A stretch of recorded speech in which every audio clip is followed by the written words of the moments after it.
So churches are blowing up right now on social media. But here's one thing. Most of the ones that's trying to copy that approach, they're failing. Failing to grow a real following, failing to build up their congregation, and probably the most important thing, failing to actually bring people to Christ. So I've helped a church grow both online and in the building. And today I'm breaking down the exact strategy that made that all possible. So stick around to the end because I got something that'll make this entire process simple. Even if your church has no team, no budget, and all you have is an iPhone.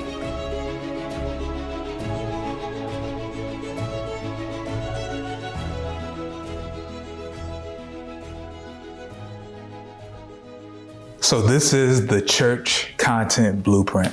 I'm Rashad Harris. I've actually helped service-based entrepreneurs grow their brand using social media and really be able to tailor their business to help them live the life of their dreams. But today, we're talking about something that actually hits home for me, and that is churches. So I've actually worked at a church here in Virginia for the last 5 years. For the first couple of years, I was just there to produce content for social media. But over the last year and a half, 2 years, I've actually helped the church grow online since I started to take over their social media. And in turn, that has actually helped grow their presence online. But more importantly, that has also brought more people into the congregation. So in this short video course, I'm actually take you guys behind the scenes, behind the strategy, behind the editing, behind the creation, to actually give you the step-by-step guide on how you can actually do the exact same thing. So most churches feel like they don't need social media, right? Most people feel like most churches, we're going to keep it raw up here. We're going to keep it very honest. Most churches are filled with older people. And a lot of times those older people feel like social media is for the kids, right? They would much rather use AM radio. They would much rather use TV commercials. They would much rather have a show that comes on your local news station or what have you. But in 2025, the way to actually grow your congregation is to be on social media. We've seen this thousands of times. We've seen it with churches in the middle of nowhere, like a transformation church. We've seen churches that are, brand new, like a 2819 down in Atlanta. We've just seen it all over the country pretty much, where churches are really utilizing the power of social media to really grow their audience, to really grow their brand using social media. But like I said in the intro, something I truly believe in is that the mission of churches should be in the key word, to actually bring more people to Christ. And if a church is on social media, they are helping to do that because they are touching people exactly where they're at and imparting a word that they might be able to use to actually go on about their day, go on to better themselves, go on to better their life. And a lot of times people just need something that can actually motivate them, inspire them to want to live a better life. So let's give a couple stats. So since 2023, the church I was working at might have been at 2,000 followers on social media. And we've been able to triple those numbers just by posting consistently on social media, as well as posting content that is native to the actual platforms. And we've been building community along the way as well. So a couple of key numbers that you should really think about. Each week, we post 4 to 6 posts a week. A lot of those posts are sermon clips and a lot of things that we just do on Sunday. The numbers went from 300, 400 views to 20-something thousand, 100,000. I feel like we might have got a couple of posts that are over 200,000. And the church that I'm at is not in a big market. We're not in Atlanta. We're not in New York. We're not in LA. We're right here in Virginia. So this approach that I'm actually give you guys could actually work for any church. And even if you have a smaller church, as long as you have somebody that's actually there that can film your church, then you could actually use the same techniques to work for your church as well. So I'm somebody who's very big on clarity and intention. So with that, you have to know exactly who is your audience that you're looking to speak to. Some people want to go straight for the saints, the people that have been in church all their lives, people who are 50 and 60 years old. And some people want to go for the kids who are on TikTok doing dances, people that are in their teens and their 20s. I'm somebody who's trying to get both. So we want content that actually still speaks to the saints, but we also are looking to put out content that speaks to the people who are unchurched. So the things that I'm always looking for when it comes to creating content is how can we create content that makes people feel seen? And then how can we actually create content for the people who haven't been to church since 3 Easters ago? They still can get a grasp of it and they can actually take away something from it. So those are the only two groups that I'm actually creating content for when it comes to our church. And so to reach the saints, we're doing sermon clips. We're doing recaps of events that the church is having. We're doing choir videos. And then on the other side, we're doing cinematic pieces that highlight somebody within the church. We're doing trendy style videos. We're doing videos of what people actually are taking away from a sermon, from a preaching, from a message. So we're doing those types of videos with those intentions in mind, that they're actually going for those particular audiences. When you and I take the venom from the enemy, when we take the teeth out of the devil's bite, when we understand that God, through Jesus Christ, has dismantled the real power of Satan, if we resist the devil, the Bible says that he will flee from us. But how can he flee if he's within us? We need somebody who's stronger than ourselves to overcome the very thing that's trying to overcome us and bring us into a place of subjection. Let me say this loud and clear. Do not let your condition bring you into a place where the devil thrives. So let's get into how I'm actually structuring a week's worth of content. So on Sunday, after service, we film a recap video, a sermon. We call it a sermon takeaway video. What's one thing you took away from the day's service? Oh man. I guess the moment about self-doubt and wanting to believe and having faith, but at the same time, God, I don't know how you're gonna do anything. I don't know how my bills are gonna get paid, but just knowing that he is who he is and that he is everywhere and he is in everything. And that he knows the end before the beginning, so he knows what it is that you're gonna go through before you do it. And trusting and knowing that he has me. So I took away not only my sister getting saved again, but that I'm where he wants me to be. So after each service, I go up to 3 people with a camera and say, hey, what is something that you actually took away from today's service? We put together those 3 people who said, gave their takeaway. As soon as it's done on Sunday, we put that out. So usually if church is over at, let's say 12:30, by 2 or 3 o'clock, we put that video out. On Mondays, I put out the photos that we actually took on Sunday. So every Sunday, I take photos during church service of people worshiping, the preachers, the choir, people crying, people hugging, people being joyous. We take photos of that. And then we compile a photo dump, pretty much, or a carousel. We put those images together, and then we put that out as in case you miss Sunday, or in case you miss church service. And that just has photos with that. If you also want to elevate that, if you say, hey, that's kind of boring. So with that, we also take the pastor's notes. I put them into threads, and then I'll take a screenshot of that particular thread, and then I add it to the photo. So it's a photo, but now it has an inspiration quote, a message from the sermon from that particular Sunday. So that is what we do on Monday. On Tuesdays and Thursdays, we put out sermon clips. We put out whatever is one of the most engaged moments during the service. We just clip that up into a 60 to 90 second clip, and we put those out. Could you be the breakdown in your child's deliverance? Because you are faking it and not real. And so when God gets ready to bless your seed, your fictitious attitude stands in the way. because you aren't being real with God. Uh-oh, this is tight. Pray with me.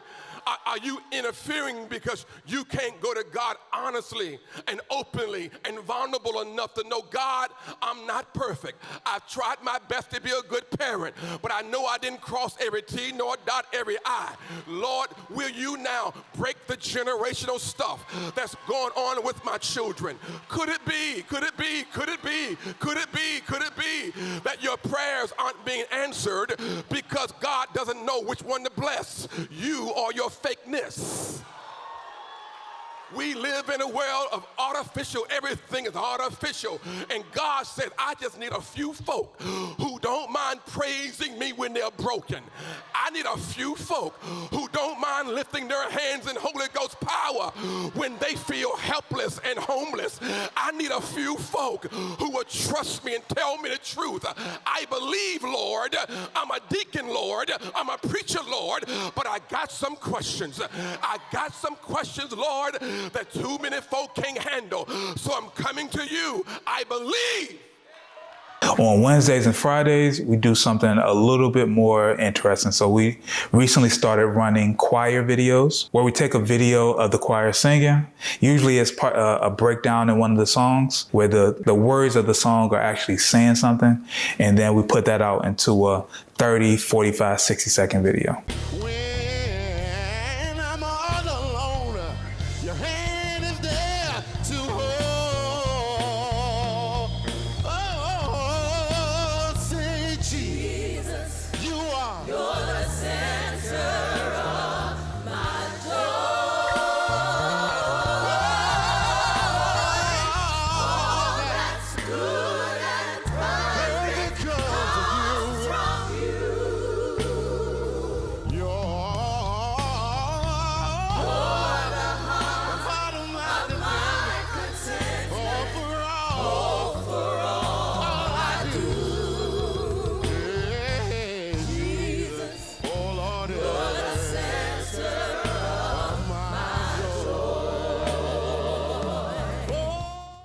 And then usually on Friday, we try to do something fun.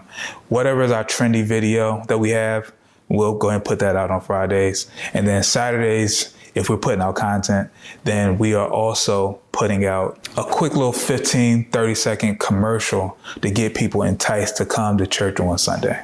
So those are the pieces of content that we're putting out each and every week. During the course of that week, we're also putting out content. If there was a recent event, then we'll do a 30-second recap of that. If we need a commercial or we're promoting an upcoming event, then we'll do a teaser for that or do some type of content around that. And then we'll just kind of sprinkle those in. Time-wise, I feel like it's very important to know when you're going to be putting out content or have a set time that you're going to be putting out content. So I normally say for church, since the message is more uplifting, people are more inclined to be uplifting and motivated in the morning. So we normally put out a piece of content around 9:30 every morning. And then if we want to double it up and put out another piece of content, then I usually do that between 1 and 2 o'clock. The psychology of it is that you want to touch people early in the morning because that's when people are praying, that's when people are fasting. And so you want something to kind of impart in their spirit. And then in the afternoon, they might have had a rough day. They might be at work. They might be ready to cuss some people out. So you want to give them something then that's also motivational, something that, takes them back to their center where they should be focused at. If you're trying to post something, anything after 5 o'clock, you might as well just save that for the next day. So your time frames of posting should be between 8 o'clock, or even if you have something, a quote or something that you want to put out, 6 o'clock when people are waking up, you could also do that. So I would say your realistic time of putting out content is between 6 a.m. and 3 o'clock. If you're trying to put out anything outside of that, you might as well just save it for the next day. So let's talk about how to actually film this content. So first we're going to talk about sermon clips. So during service, I'm at church every Sunday, like every Sunday. And so what I actually do is I'll sit in the pew and I'll have one of my cameras on a tripod right next to me. I'm sitting on in the middle aisle on the very end. So I can have my tripod and camera in the aisle pointing at the preacher. And so I'm recording the whole sermon. And so I have in my notes where when I hear the pastor make a strong point, I'll look at my camera and write down the time codes of when that actually happens. And usually to know when you got a good moment or a good clip, when people are standing up clapping, I'll be like, oh, okay, that's a good point right there. Let's go ahead and just jot that down in the notes, right? So I put that down in the notes, and I putting the end of the moment. So it might be at mark 12 minutes and 15 seconds. Usually I'll go back a minute. So I'll say from 11 to 12 minutes and 15 seconds, that is our clip. And so all the moments throughout the service, which are powerful, which are magnetic, I'll go ahead and just jot it down in my notes that these are the clips that I need to go to. So with my particular church, we have a media team who is actually filming. And so at the end of service, I'll grab the clips of the actual product that they finished streaming on. I'll take that video and then I'll just match it up with the video that I shot. And then I'll use the video from the stream and use to make clips. Use the audio they got, use the video they got, but I'll just use my clip to kind of match it up to see where those actual points are. But if you're a church that you're not streaming, you don't have a media team where you're putting out your own videos, then that person who's actually, in charge of putting out content, they can just take their clips. Hopefully you record audio. You probably want to record audio somehow. Even if the person who's actually creating mics you up beforehand, you want to be able to create audio. So make sure you do that. It's super important. So that's pretty much how we do it. So I'm gonna also show how I edit it, but as far as just how we produce it and how we shoot it, that's pretty much all we're doing. Writing down the points, and then I'm cutting those different clips up into 60 to 90 second clips. So for the recap videos, like I said before, these are pretty simple. I'm recording with my camera. I have mics right here, and I have the Hollyland Pro mics, but you can really use any mics. It's a lot of mics on the market that you can use. Even if you have a phone, there's different mics. But all I do is I go up, I hand somebody the mic, like, hey, what is the moment from service that touched you? Or what is the one thing you took away from today's service? So I do that. I do those vertical. You don't want to shoot those horizontal because these are actually only meant for reels, for vertical videos. So we shoot that vertically. And pretty much for the sermon clips as well, we shoot those vertically as well. But we shoot these vertically. They say their point. We chop that down into a 60-second video, and that's it. For the choir videos, I'm keeping that pretty simple as well. So I use my camera, we're shooting that vertical. The way I normally shoot this, I actually got this from a creator, a strategist, Brady Scherer, who said, instead of being off to the side or directly in front, try having people in the foreground so it looks like you're actually in the congregation while you're filming this. So I normally have, a couple people in front of me so you can see their heads while they're looking up at who's singing. And then I just film it for like 30, 45 seconds. Like I said, I normally will get the part of the song where they're doing the breakdown, really just kind of speaking the words to your life, speaking the words into your spirit.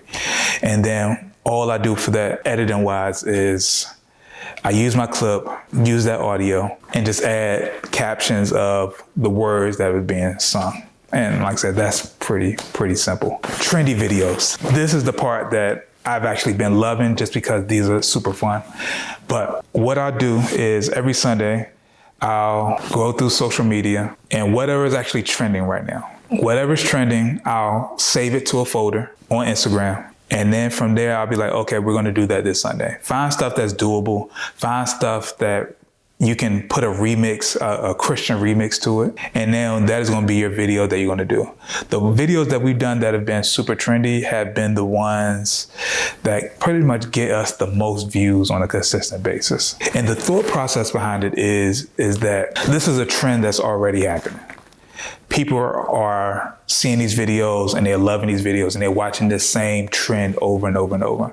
So if you just add your Christian or church remix to it, then that same video is just going to be thrown into the algorithm with all the other videos that have that same trend to it. So I would definitely suggest putting out maybe 1 or 2 of these videos every week. So that way you're actually going to be getting more views on those videos. And once people actually come to your page, they're going to be more inclined to stay because of the word from the sermon clips that are also on your page, or some of the more Christian-based content that's also on your page. So everything's about intention. Everything is about intention.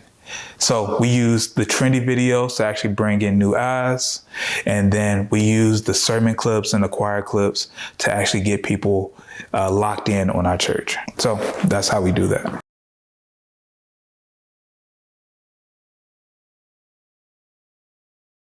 So on Sunday, like I said, the only thing, we're shooting a couple of things. We're shooting photos.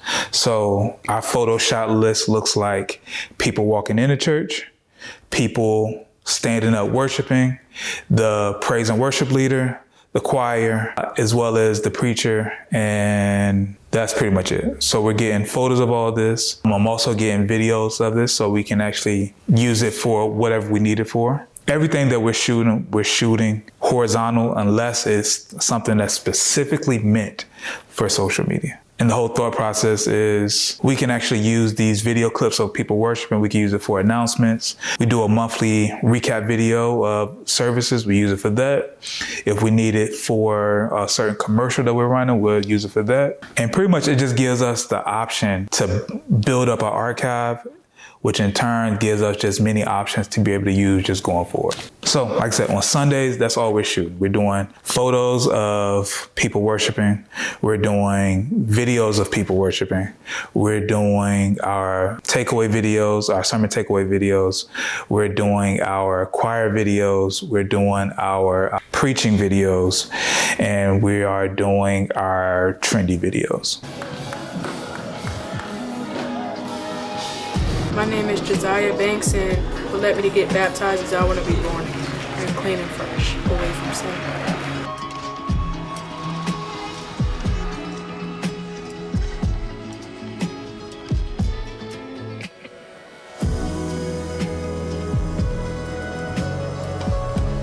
My name is Howard, and I just wanted to get baptized to take the next step in my journey in life. My name is Aaliyah Walton, and my reason for getting baptized today is because I started my journey with God in about 2021, and I just feel like it was time to just surrender and give my life to God and show my gratitude as well.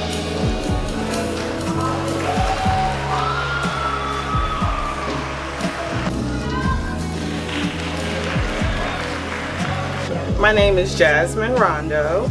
The reason why I'm getting baptized, new start. I recently have had a lot of different life changes, and so I wanted to symbolize it and commemorate.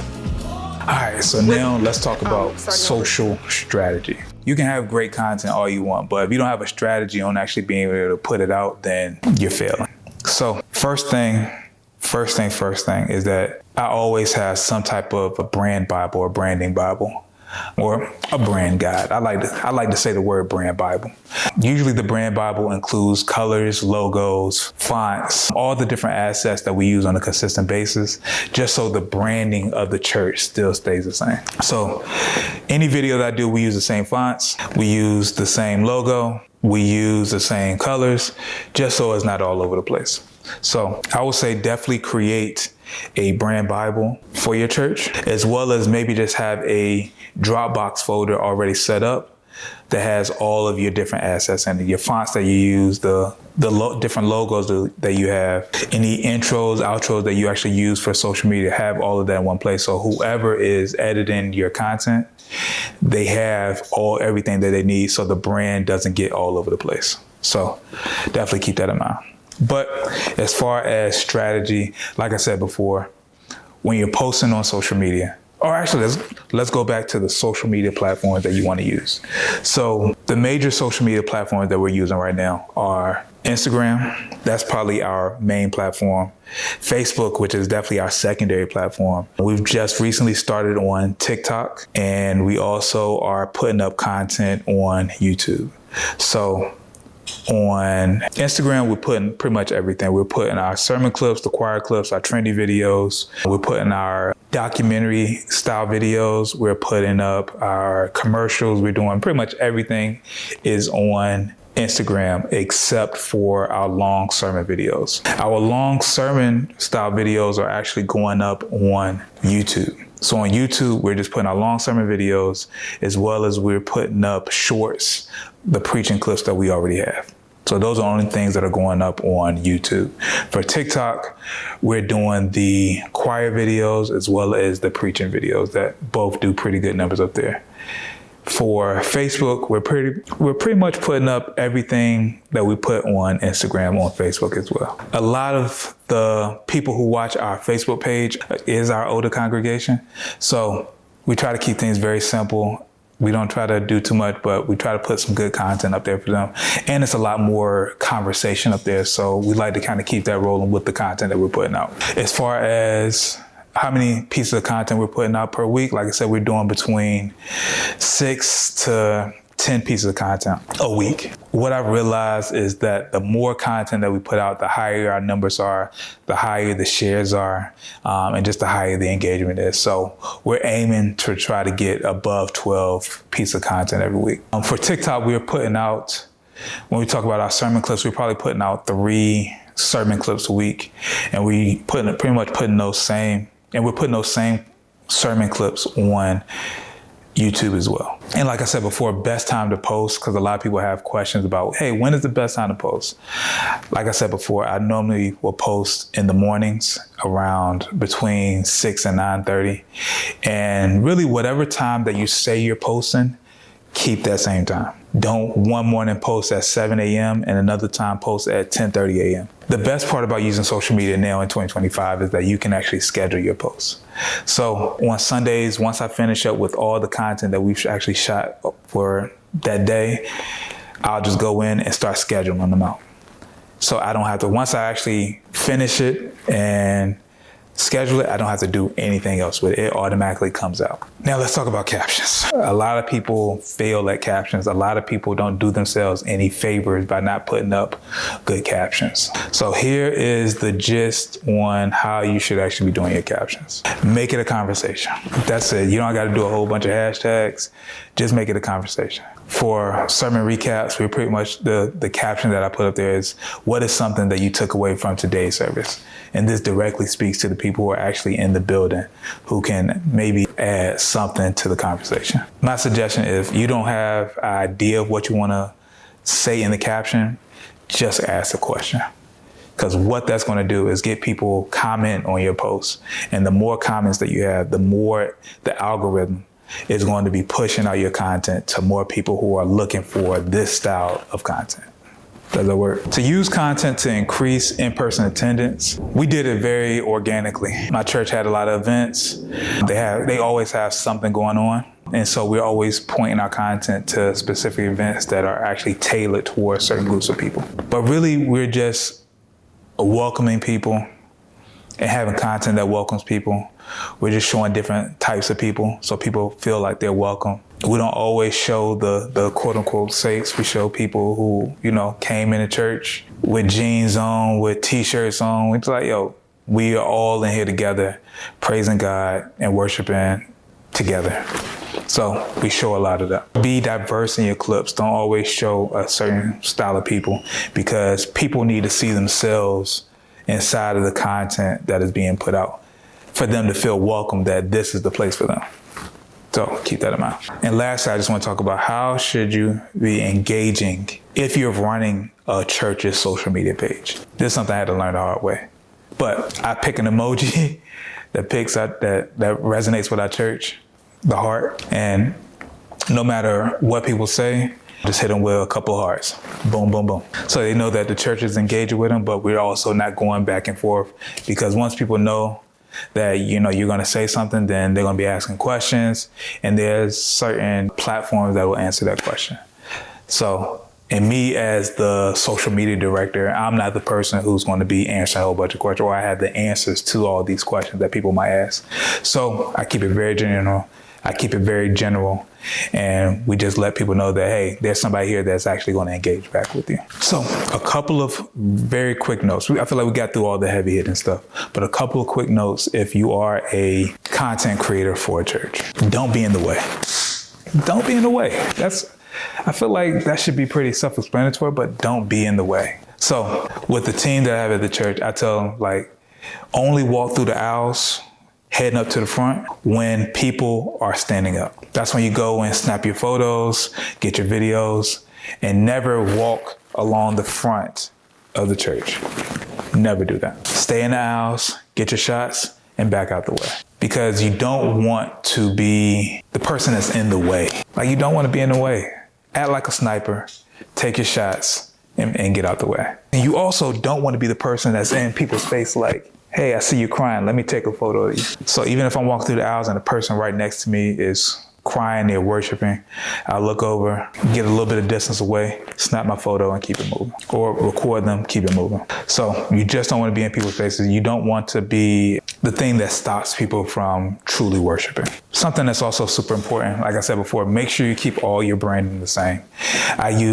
For my captions, I use the same fonts over and over and over. So we don't never want to get that messed up or anything, because people will notice your content just by the look of it. So you want to make sure that you keep the same look of your content going forward. Of course, you want to practice and dabble with the look of it, but once you actually nail in the look that you like, keep that just going forward. And lastly, probably the most important thing. This is something that I actually still work through with my church, but the lead pastor of the church, every piece of content that they're in is going to go. It's going to do numbers. So however many times you can actually get your lead pastor in front of a camera is only going to help you out. So see if you can get your lead pastor to do funny videos if they can. See if your lead pastor can promote different events if they can. And if they can't, that's fine too. But as many videos that you can actually get your lead pastor in, definitely do it. But one thing that's actually helped me out with the church that I'm at is I try to get my lead pastor to do stuff all the time. A lot of times he's not going to do it, or he's just busy where he doesn't have time. But in that case, I try to pick out a select group of people who are pretty good on camera. They know what they're saying. They know the Bible, and they're not afraid of being on camera. And so even though I try to get different people in the congregation, but if I just need something real quick and I know I need something that's not going to take a whole bunch of time, then I'm going to actually go to those set groups of people and say, hey, I just need a quick video of you talking about X, Y, Z. And it works. It works all the time. So I feel like we went through everything pretty quick, but that is the church content blueprint that will help you scale your church online as well as in the congregation. So if you're going through this course and you're like, hey, all of this works wonderfully, but I feel like we need a little bit more help at our church. I also now have a workshop. You can actually bring me out in person and I'll work with your social media team, your media team, your content creation team to help you really nail in the look of your content, as well as kind of just give one-on-one advice on how you should actually be moving around with your content. So if you want to do that, you can always email me at shad@therebelsociety.com, and then we'll send over pricing and all that good stuff as well. So I think that's pretty much it. I think that's all I got for this course. Hopefully you enjoy it. Hopefully you actually get something out of this. Hopefully you actually use this to grow your church's online presence, because people need to hear your messaging. People need to hear what God has actually done for the people in your congregation. So I'm Rashad, I'm 39, and I'm transforming lives and businesses. And to my daughter Zion, Daddy loves you.